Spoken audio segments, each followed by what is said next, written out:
we gradually move in the direction of the subject matter for tonight's talk.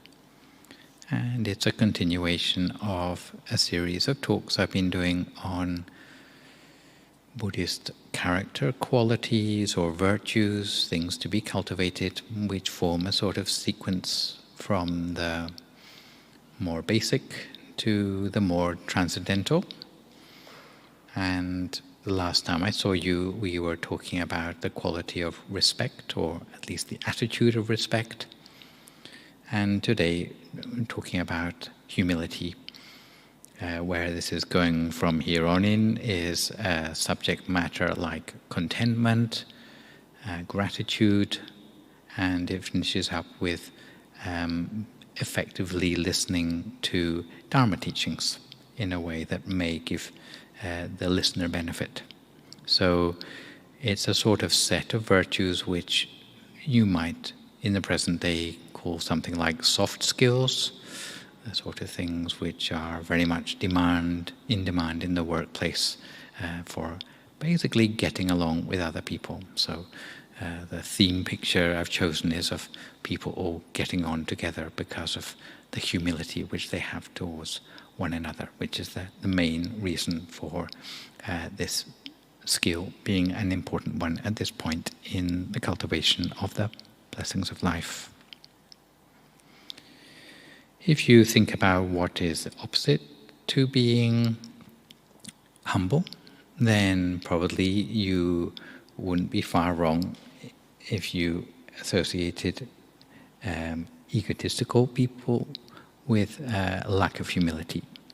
The other sort of thing would be that of arrogance, or people being sort of puffed up with their own sense of self-importance. And in the Buddhist scriptures, they have a full list, if anyone's really interested, in the Mahanidesa of about 12 different things which tends to make people egotistical. But we'll look at just 6 today, namely our ancestry, our wealth, our physical attractiveness, and our knowledge, rank, or number of followers. Some people get quite arrogant as a result of their provenance, their family tree. They're born with a proverbial silver spoon in their mouth. They tend to think, I come from a large and influential family. I'm 10th in line to the throne. I'm descended from celebrities because my dad had a walk-on part in a Hollywood movie. So I can get away with anything. No one else can compare with me. And as a result of that sort of attitude, then the person looks down on everyone else they meet. However, in reality, coming from an influential family does nothing to guarantee that a person will have a bright future. In fact, it may even add to their woes because they may have a chip on their shoulder and find it quite hard, like the children of many of these so-called celebrities do, to establish their own independent reputation. So often you find that such people tend to be constantly name-dropping or using their parents' importance to cut corners, and eventually they end up with problems in life. As for wealth, some people think, I'm so rich, there's nothing that I couldn't buy, there's no reason I should show any deference to anyone else. And constantly they tend to look down on anyone else they meet. But in fact, even wealth doesn't guarantee that you're going to have a bright future. Just a few slip-ups with your tax returns, and you might become a pauper overnight. So even if you do manage to hang on to your riches to the end of your life, you can't take it with you when you go, which is sort of vaguely important to Buddhists, yes. So if you don't appreciate applying your wealth to cultivating sort of real good things to be proud of, then it will not help you necessarily to escape from suffering in life. And in effect, the richer you are, the more you have to worry about, because you will constantly be haunted by the fear that what you have will be stolen away or disappear. Being physically attractive, some people think, I look nicer than everyone else. My skin is unblemished. My nose shows breathing. I've got wonderful bone structure. Even Miss Universe will be jealous. So they tend to look down on everyone else. But in fact, an attractive appearance may not be a guarantee of a bright future. Some people might be attracted to you for all the wrong reasons, and even if you and your plastic surgeon manage to live to the age of 70, you can be pretty sure that those looks won't last. Some people become arrogant as a result of their education or their expertise. They think, I'm so great, I've got a master's degree, I don't need to listen to anyone else's advice anymore. So you look down on everyone else. But even academic knowledge doesn't guarantee a bright future. It may make you such a snob that no one will want to employ you. Some people think that rank or position makes them the greatest. Unfortunately, such ranks and positions come with responsibilities. So if you don't have the sort of virtues for fulfilling all those duties that come with a rank or title or whatever, then it can lead to your downfall as well. And in any case, at the end of your life, when you do go into retirement, then you'll be yet another has-been who has nothing to do but reminisce about your former glory. Number of followers, well, you cannot avoid thinking about the new generation of online influencers who tend to look down on people with less followers than them. But some people have got a lot of followers and nothing coherent to say. So if you're surrounded by huge numbers of followers who do nothing but agree with you the whole of the time, then that might also be your downfall, because you've got no one to be honest with you anymore about possible shortcomings which you have. And in the end, you may get no platformed, or you might get kicked off your social media network. So that would not end up well for you either.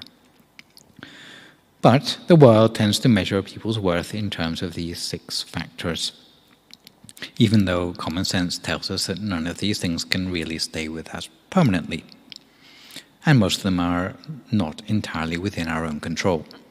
So if you base your opinion of yourself on these 6 things, then they are all rather fickle or rather unreliable. Really, if you want to know more about yourself and whether to be proud of yourself, then you ought to be more interested in comparing yourself today with maybe how you were yesterday. And that will give you more of a sense of perspective.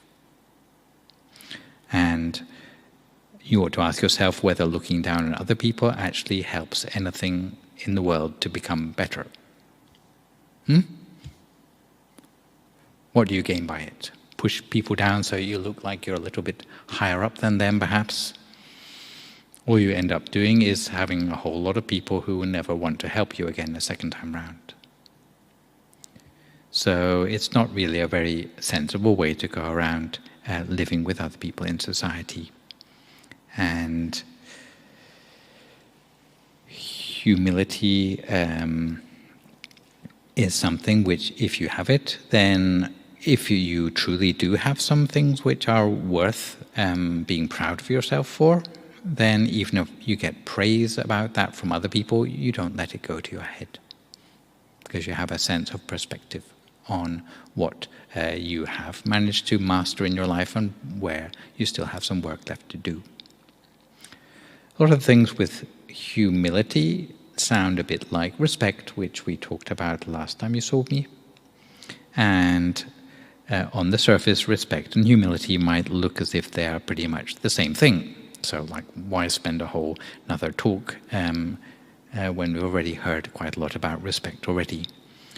But really, respect is the quality which helps us to be more active in looking for the virtues contained in other people who we might meet. Yeah? Whereas humility is more to do with how we see ourselves in relation to those other people. So, if we think we are too great to learn anything new from anyone else anymore, that would be a lack of humility. Whereas respect may be to do with, in spite of how we see ourselves, we don't see any value in anyone else around us, for whatever reason. So humility is to do with not overestimating ourselves, leaving room for maneuver. You might be really good at something. You might be a champion tennis player. Pretty good, right? So does that mean that you should look down on everyone else? You might meet up with a champion cricket player. You still have something to learn from people, So you could be a champion in two different sports if you weren't so arrogant, for example. So what is the damage that comes from this arrogance that we're trying to do something about here? Often the sort of damage coming from arrogance can be talked about in terms of damage to yourself, damage to the people around you, and then damage to society at large. Damage to yourself, if you estimate your own worth too highly, then generally you think you're already good enough and you have no room for improvement. So you fail to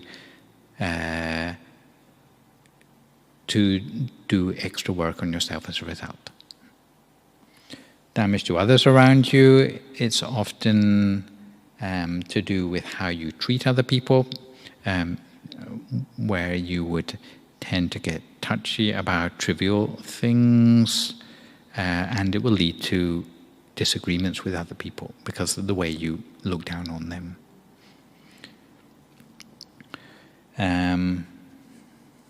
It's often said, and this is a building in Seattle called the Rainier Building, if you're an arrogant person, you are rather like a building with a narrow foundation. You notice that in Seattle they have much taller buildings than that one. And in the same way, if you are an arrogant person, then you tend to be building yourself on rather a narrow foundation. You can never get very tall without toppling over. Yeah? And in the words of the founder of this tradition, who is a monk who we call Lumpu for short, he said that for a person to look down on others, even without realizing it, seeing others as weaker than oneself, speaking irreverently about them, is like stoking a fire which will spread from the lower stories of a building to reach even the rooftops. And in the same way, the resentment of junior people under your management, for example, can destroy a person who governs them, unless they are compassionate and wish only for the happiness of those who are working for them, who are less privileged than themselves. So for society at large, coming back to that picture again, if everyone is arrogant, everyone thinks they need to be made an exception for, then that will lead to breakdown of all sorts of law and order in society. It will lead to certainly disharmony and social instability, and in some cases vulnerability to colonization, rather like sandy soil, which, if there's a drought, will crack into clods of earth. But when the rain falls later on, it stays like that. Even though the rain may come later, it still stays in isolated clods, all separated from one another, because of the nature of the soil. This is the equivalent of a society of rather arrogant people, people who lack humility, who would disagree over small things, and then that they allow those things to separate them for good. However, if it's a clay soil, it may crack when there's a drought, but when the rain falls, then it all merges back together again. Yeah, so that is the equivalent of the humble people. And there's a story of the colonization of India, going back some years, where the nature of Indian society with the historic caste system was that it was very rigid in the way that upper castes would look down on lower caste people, and lower caste people actually didn't want anything to do with their higher caste people either. And when the British were on their doorstep, looking to sort of annex India for their own personal profits, then all the people in the upper classes thought, oh, well, doing something about this problem is beneath us. And all the people in the lower caste thought, well, if our whole country falls into the wrong hands, then that would teach those upper caste people a lesson. So the British usually have the policy of divide and rule anyway. So with a very small number of people, they actually managed to colonize the whole of India because of the underlying attitude of the people. I'm not saying it's the whole of the problem, but because the British actually did quite a lot of atrocities too, with somewhere between 35 million and 1.8 billion Indians dying of deprivation, for the British to take away 45 trillion of wealth over about 300 years of occupation. However, the tendency towards arrogance and disharmony did nothing to help the situation. Thailand, by comparison, is a little bit more humble in its attitudes towards one another in society. It's quite a sort of close-knit society by comparison, not so much in layers and classes or castes as India, and it was not colonized. And even if they have coup d'etat in Thailand, it tends to be bloodless. They sort of hand it over to whoever is the aggressor without too much fuss. That different nature of society. So, having looked at egotism and arrogance to some extent, the actual quality we are talking about, which I've called humility for this particular blessing, actually comes from the ancient Pali word nivata, which if you break it down into its etymology, the ni bit means not or without, vata means inflation with air. So basically not puffed up or not inflated with your own self-importance. If you think about a toad which puffs itself up with air, then you can got a very good metaphor for what an arrogant person is rather like.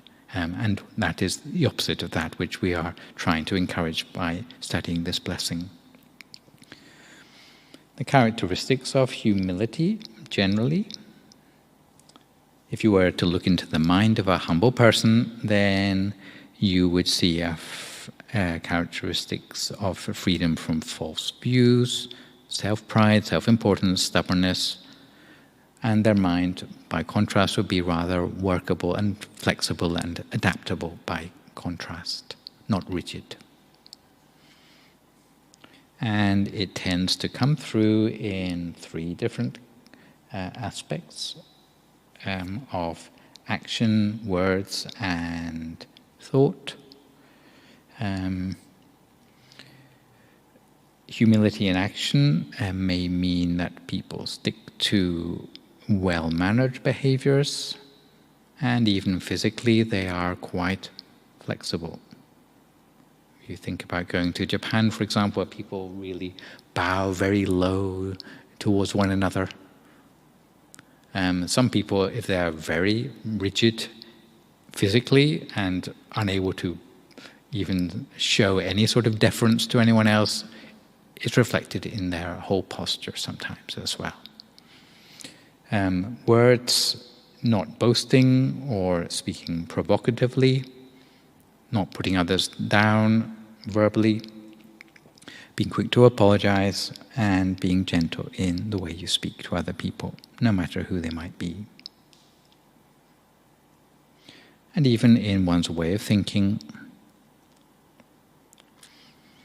not being complacent in the way you think, yeah, and also being open to other people's opinions.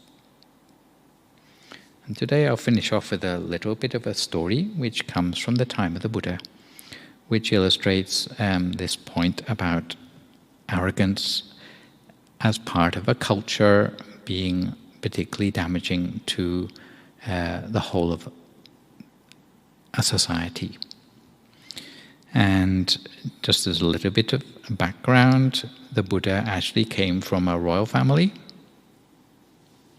and his clan was called the Sākyan clan, so the clan of the Sakya family. And although the Buddha did all right for himself, I think you probably agree, but his family were well known for being pretty arrogant. So that's what he walked out of the palace to put behind him. Yeah? And there was another royal dynasty who wanted to cement peace between the royal families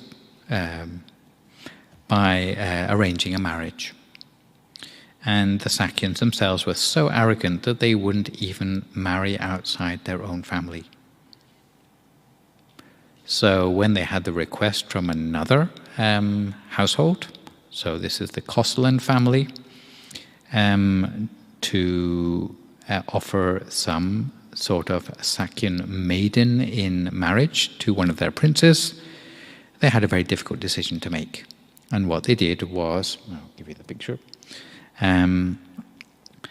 to send, instead of sending a real princess, they sent a illegitimate half-caste daughter born out of the relationship between the king, Mahanama, and a servant girl. So basically an untouchable caste, as it would be considered in India, because a mixing of the two castes. So this, the king of Kosala didn't know about this, and he arranged a huge state marriage, and later a prince was born to the happy couple. And the prince was called Prince Vidūdabha, you can see spelled out there. And he was very clever and also very healthy, maybe hybrid vigor you might call it. And as he grew up, he wanted to know about some of his maternal family. So he decided that he was going to go back and visit his hometown in Kapilavastu. And secretly they still looked down on that prince, because from their point of view he was born without proper provenance or whatever.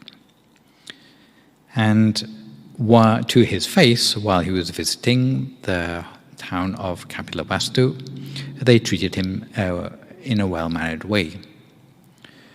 And once they'd all gone, then they all sort of forgot about him, so they thought. But one of the generals who was traveling with Prince Vidūdabha, he'd forgotten something back in the palace at Kapilavastu. So he went back to look for it, and he found them all scrubbing the place down with milk, which is basically disinfectant in the old days. And he said, "Oh, why are you doing this?" And they said, "Oh, well, didn't you know that prince who just visited us now, he's actually an untouchable. And so we have to disinfect every place where he walked or sat during his visit." So the general went back and told the prince what he'd found, and the prince was so angry at how he'd been treated that he immediately wanted to declare war on that Sākyan clan. Fortunately, he asked the Buddha first, and the Buddha advised him not to be so extreme in his thinking, not to be so vengeful in his thinking. And in the beginning, the Kosalans followed the Buddha's advice. But once the prince came of age and he learned about how he'd been treated, he found it very difficult to take. And he actually gathered together his army on 3 occasions, but each time he was starting to go outside the gates of the palace, there would be the Buddha saying, don't let your views get the better of you. It's all down to a misunderstanding. So the Buddha did this 3 times. He was always there on this. It happened to be on a sand heap, it said, under a tree just outside the town. He always was there to dissuade Vidūdabha from going to war. But on the 4th time, the Buddha realized that he could no longer hold back the karma which the Sākyans had basically fomented for themselves. So he could not help anymore, even though it was his own family who was being attacked in this particular case. And it turns out, although the Sākyans were extremely arrogant, but they were also extremely strict in their 5 precepts, especially the precept about killing living beings, which is not too great for a soldier, right? So all the Kosalans came and attacked the Sākyans. The Sākyans fired back, but they would not shoot to kill. They fired their arrows into wagon wheels, into turbans, into all sorts of things that wouldn't create any bad karma for themselves. They would prefer to die rather than break their 5 precepts. So basically they got slaughtered. And the only person left alive in the palace was the king who thought up the whole thing in the first place. And Prince Vidūdabha said, keep him alive. I want to have one last meal with my uncle, or my father-in-law at least. And the King Mahanama was still so entrenched in his arrogance that rather than eat a meal with his son-in-law, he threw himself off the turrets of the castle into the moat below and drowned himself rather than eat a meal with his son-in-law. So entrenched were his views. So this is some of the social harm that can come from arrogance on the level of how a society is organized when it gets that bad, where there's whole sort of tribes and clans and no intermixing whatsoever, looking down on one another in such a way. So next time I will talk a little bit more about how humility can be cultivated. We know what to aim for now, we know how to avoid arrogance to some extent, but how to actually cultivate it will be a topic I will take up next time I see you, which I think will be on Tuesday. And for today, I just leave you with a few little announcements. Firstly, if you're new to meditation today and you found it was helpful, I would encourage you to meditate more, maybe in your own time at home, aiming for something like 20 minutes of meditation a day to start out with until it forms a daily habit in your lives, and then you can gradually extend the time as you find you have the inclination. If you are a little bit hazy on the meditation technique, you can find some guidance from the free app called MindGem, which you can download onto your mobile phone, and it has lots of audio tracks which you can follow along with of different lengths to guide your meditation and maybe find the approach to meditation that suits you the best. Here at the Meditation Center, we have classes every Tuesday and Thursday evening. Usually the Tuesday evening meditations are a little bit shorter, that's all. Thursday they're a little bit longer. And apart from that, we still continue to have teachings available via Zoom on Saturday evenings between 7 and 8 British time, where you can follow along with a meditation and a wisdom talk from a variety of teaching monks in our tradition. And for Thursday the 8th of December, we have our full moon, both online and in person here, on the theme of family harmony in the holiday season. And coming up at the end of the year, it seems to be a time when, if people have no free time during the entirety of the whole year, but they do have a little bit of free time at Christmas and New Year because they are forced not to work. Actually, we have a little informal retreat going on here as well over New Year. It's mostly for Thai people, but there have been quite a lot of English speakers who have signed up for it as well. So we are organizing a sort of dual-track retreat for that as well, where basically the day will be something like early morning meditation and chanting, evening meditation and chanting, and then during the day meditation and Dhamma talk in English, separate from the Thai people joining it. And it's generally quite a fun time to spend together. Lots of eats, at least for 2 meals a day, and also a countdown involving chanting and lucky dips and that sort of thing. Yes, so great fun. So for today, I think that's all the announcements I have for you, but if you have any questions, comments or feedback at this point, I'd be very glad to hear from you.